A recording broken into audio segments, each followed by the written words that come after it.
জীবনের নানা সমস্যার সমাধান হয় দান খয়রাত করলে। দান করলে কখনো সম্পদ কমে যায় না, বরং আল্লাহ তাআলার রহমতে তা বৃদ্ধি হয়। বিপদ আপদ দূর হয়, রোগ বালাই থেকেও মুক্তি পাওয়া যায়। আর তাই ইসলামে দান সৎকার প্রতি অনেক বেশি গুরুত্ব দেওয়া হয়েছে। নবী করিম সাল্লাল্লাহু আলাইহি ওয়াসাল্লামও উম্মতদেরকে বেশি বেশি দান করতে উৎসাহিত করেছেন। তিনি বলেন, সাদকা করলে কখনো মানুষের সম্পদ কমে না, দানের ফলে বিপদ আপদ দূর হয়। মানুষের কল্যাণে নিজের অর্থ সম্পদ ব্যয় বা প্রদান করাকেই দান বলা হয়। দানের প্রতিদান আল্লাহ সুবহানাহু তাআলা বান্দাকে অবশ্যই প্রদান করেন। কেননা আল্লাহ তাআলা বলেছেন, তোমরা যারা আল্লাহর রাস্তায় দান করবে তার প্রতিদান তোমাদেরকে পুরোপুরি দেয়া হবে, আর তোমাদের প্রতি কোনো প্রকার জুলুমও করা হবে না। সূরা আনফাল আয়াত ৭। দান করলে যে বালা মুসিবত থেকে মুক্ত থাকা যায় তারই একটি নিদর্শন রয়েছে। এটি ছিল হযরত সুলাইমান আলাইহিস সালামের যুগের একটি ঘটনা। এক ব্যক্তির বাড়ির পাশে একটি গাছ ছিল, আর সেই গাছে ছিল একটি পাখির বাসা। সেই বাসায় যখনই ডিম দিত তখনই লোকটি তা নিয়ে খেয়ে ফেলত। লোকটির অত্যাচারে অতিষ্ঠ হয়ে একদিন পাখিটি হযরত সুলাইমান আলাইহিস কাছে অভিযোগ করল। সুলাইমান আলাইহিস লোকটিকে ডেকে নিষেধ করে বললেন, আর কোনোদিনও যেন এই পাখির ডিম সে না খায়। আমরা সবাই জানি হযরত সুলাইমান আলাইহিস পশু পাখিদের ভাষা বুঝতে পারতেন। কিন্তু লোকটি হযরত সুলাইমান আলাইহিস নিষেধ অমান্য করে আবারও পাখির ডিম খেয়ে ফেলল। আর নিরুপায় হয়ে পাখিটি আবারও নবীর কাছে অভিযোগ করল। এবার সুলাইমান আলাইহিস এক জিনকে নির্দেশ দিলেন, ভবিষ্যতে লোকটি যখন গাছে চড়বে তখন তাকে যেন খুব জোরে ধাক্কা দিয়ে নিচে ফেলে দেয়া হয়, যাতে লোকটি আর কোনোদিনও গাছে চড়তে না পারে। এরপর একদিন লোকটি পাখির ডিমের জন্য গাছে উঠতে যাবে, এমন সময় এক ভিক্ষুক এসে ডাক দিল। ভিক্ষুকটি ওই লোকটির কাছে কিছু খাবার চাইল। লোকটি ছিল ক্ষুধার্ত।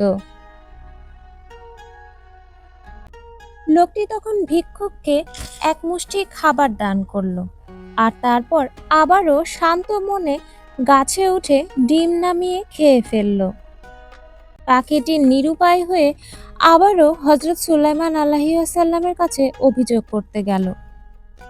নবী এবার সেই জিনকে ডেকে পাঠালেন। এবার প্রশ্ন করলেন, তোমাকে নির্দেশ দেওয়া ছিল লোকটি যখনই পাখির ডিম নেওয়ার জন্য গাছের উপরে উঠবে তাকে ধাক্কা দিয়ে নিচে ফেলে দেওয়ার জন্য, কিন্তু তুমি আমার নির্দেশ পালন করলে না কেন? তখন সেই জিনটি নবীকে জবাব দিল, হে নবী, আমি আপনার নির্দেশ পালন করার জন্য প্রস্তুত ছিলাম। এমন সময় পূর্ব ও পশ্চিম থেকে দুইজন ফেরেশতা এসে আমাকে অনেক দূরে ফেলে দিল।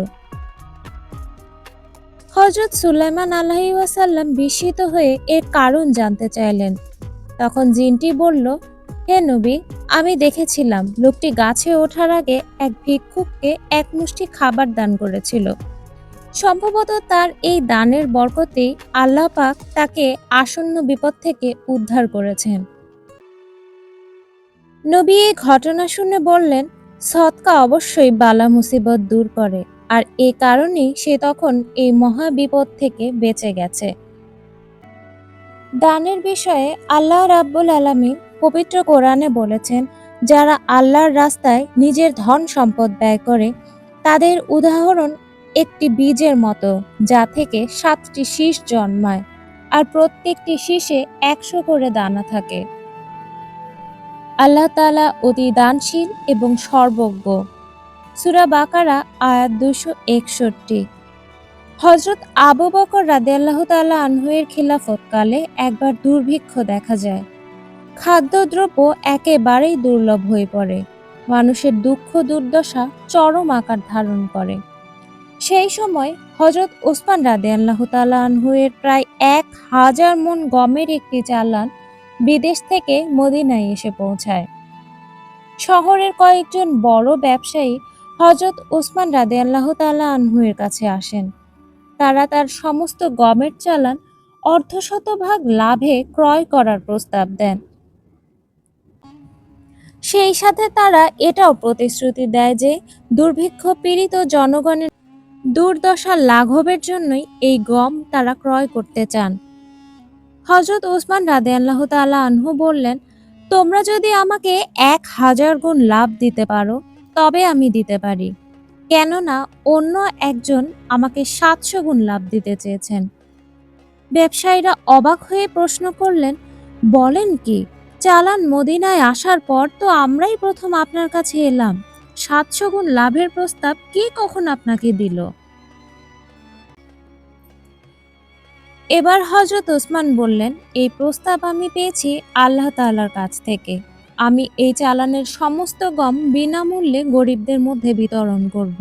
আর এর বিনিময়ে আল্লাহ তাআলা আমাকে ৭০০ গুণ বেশি পুণ্য দেবেন বলে প্রতিশ্রুতি দিয়েছেন। আর তখন হযরত ওসমান রাদিয়াল্লাহু তাআলা আনহু কোরআনের এই আয়াত তাদেরকে স্মরণ করিয়ে দেন। রাসূলুল্লাহ সাল্লাল্লাহু আলাইহি ওয়াসাল্লাম বলেন, মানুষ সবসময় আমার সম্পদ বলতে থাকে, অথচ মাত্র ৩টি ক্ষেত্রে ব্যবহৃত সম্পদই শুধু তার। ১. যা তারা খেয়ে শেষ করেছে, যা পরিধান করে নষ্ট করেছে। ২. যা তারা দান করে জমা করেছে, তাই শুধু তার। আর অবশিষ্ট সম্পদ সে ছেড়ে যাবে, মানুষ তা শুধু নিয়েই যাবে। হযরত আবু হুরায়রা রাদিয়াল্লাহু তাআলা আনহু হতে বর্ণিত, তিনি বলেন, রাসূল সাল্লাল্লাহু আলাইহি ওয়াসাল্লাম বলেছেন, প্রতিদিন সকালে দুইজন ফেরেশতা অবতরণ করেন। তাদের একজন দানকারীর জন্য দোয়া করে, বলে, হে আল্লাহ, দানকারীর মালে বিনিময় দান করো, বিনিময়ে সম্পদ বৃদ্ধি করো।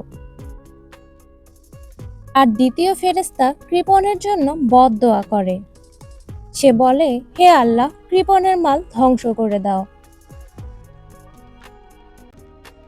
আল্লাহ তাআলা বলেন, যারা আল্লাহর পথে নিজেদের ধন সম্পদ ব্যয় করে এবং যা ব্যয় করে তা চর্চা করে বেড়ায় না এবং কষ্টও দেয় না, তাদের জন্য তাদের পালনকর্তার কাছে সংরক্ষিত রয়েছে পুরস্কার। তাদের কোনো ভয় নেই এবং তারা দুঃখ কষ্টে নিপতিত হবে না। সূরা বাকারা আয়াত ২৬২। এছাড়াও মসজিদে দান করা বা আল্লাহর পথে দান করার ফজিলত অপরিসীম। মসজিদে দান করার হাদিস সমূহের মধ্যে থেকে অন্যতম একটি হাদিস হলো, যে ব্যক্তি আল্লাহ তাআলার সন্তুষ্টির জন্য মসজিদ নির্মাণ করবে, মহান আল্লাহ তাআলা তার জন্য জান্নাতে অনুরূপ ঘর তৈরি করে দেবেন। হযরত আবু হুরায়রা রাদিয়াল্লাহু তাআলা আনহু হতে বর্ণিত, রাসূল সাল্লাল্লাহু আলাইহি ওয়াসাল্লাম বলেন, মুমিনদের সেই সমস্ত আমলের ধারা মৃত্যুর পরও চলমান থাকে, তার মধ্যে অন্যতম হলো, ১. সেই ইলম যা সে প্রসার করে রেখে গেছে। ২. রেখে যাওয়া নেক সন্তান। ৩. রেখে যাওয়া কোরআনের কপি। ৪. তার নির্মাণকৃত মসজিদ। ৫. তার নির্মাণ করে যাওয়া মুসাফিরখানা। ৬.